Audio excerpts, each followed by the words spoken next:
In the year 1587, on a windswept island off the coast of Scotland, a queen knelt before an executioner's block. Her name was Mary, Queen of Scots, a woman whose life had been as dramatic as any Shakespearean tragedy. But this story is not about her death. It's about what came before it. A web of betrayal so intricate, so dangerous, that it changed the course of English history forever. Imagine, if you will, a letter written in cipher. A secret message smuggled out of Chartley Castle, where Mary Stuart had been imprisoned for nearly 2 decades by her cousin, Elizabeth I. This was no ordinary correspondence. It was part of a plot to assassinate one of England's most powerful monarchs and place Mary herself upon the throne. The plan would become known as the Babington Plot, named after its ringleader, Anthony Babington, a young Catholic nobleman with dreams of restoring Catholicism to Protestant England. But how did such a scheme even begin? To understand that, we must go back further still, to the religious turmoil tearing at the fabric of 16th century Europe. When Henry VIII broke from Rome in 1534, he set into motion centuries of conflict between Catholics and Protestants. By the time Elizabeth ascended the throne in 1558, England was deeply divided.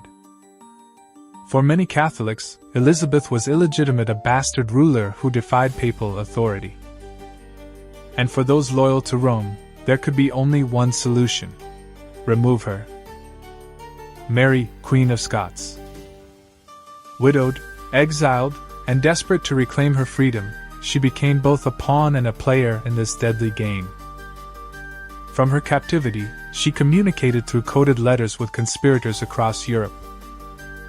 One of them was Philip II of Spain, another staunch Catholic determined to see Elizabeth overthrown. Another was Roberto Ridolfi, an Italian banker turned spy master who orchestrated earlier plots against the Queen. These networks were vast, shadowy, and perilous, but they also left trails. And then came Babington.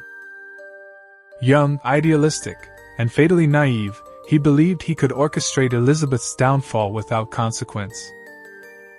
His plan involved 6 key steps: freeing Mary, killing Elizabeth, seizing control of London, rallying support among English Catholics, securing aid from Spain, and crowning Mary as Queen. Ambitious, yes, but doomed from the start. What Babington didn't know was that every move he made was being watched. Sir Francis Walsingham, Elizabeth's spymaster, had built one of the first modern intelligence agencies. He employed double agents, intercepted letters, and cracked codes with ruthless efficiency. When Babington sent his fateful letter to Mary detailing the assassination plan, it never reached its intended recipient. Instead, it landed in Walsingham's hands. For weeks, Walsingham waited, gathering evidence until the net was tight enough to ensnare everyone involved. Then, with precision timing, he struck. Babington and his co-conspirators were arrested, tortured, and executed. Their bodies were mutilated as a warning to others. As for Mary, she too was tried and found guilty of treason. Despite her protests of innocence, the ciphered letters sealed her fate. On February 8, 1587, Mary walked to her death with regal composure.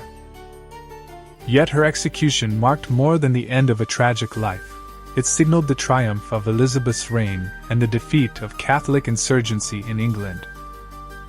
Without Mary as a figurehead, future plots lost their momentum. Spain's Armada, launched in 1588, failed spectacularly, leaving England secure under Elizabeth's rule. But here's the twist. While the Babington Plot succeeded in eliminating Mary, it also cemented her legacy.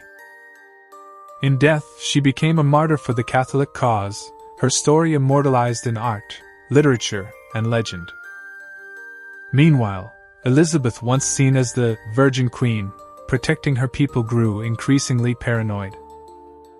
Her later years were marked by purges of suspected traitors, a reminder that power often comes at great cost. So, what can we take away from this tale of intrigue and betrayal? Perhaps it's the fragility of trust in times of division. Or maybe it's the enduring allure of secrets, the way a single letter, hidden in plain sight, can alter the course of nations. Whatever the lesson, one thing is certain. The Babington Plot reminds us that history is rarely black and white. It's messy, complicated, and driven by human ambition, a tapestry woven from threads of courage, folly, and betrayal.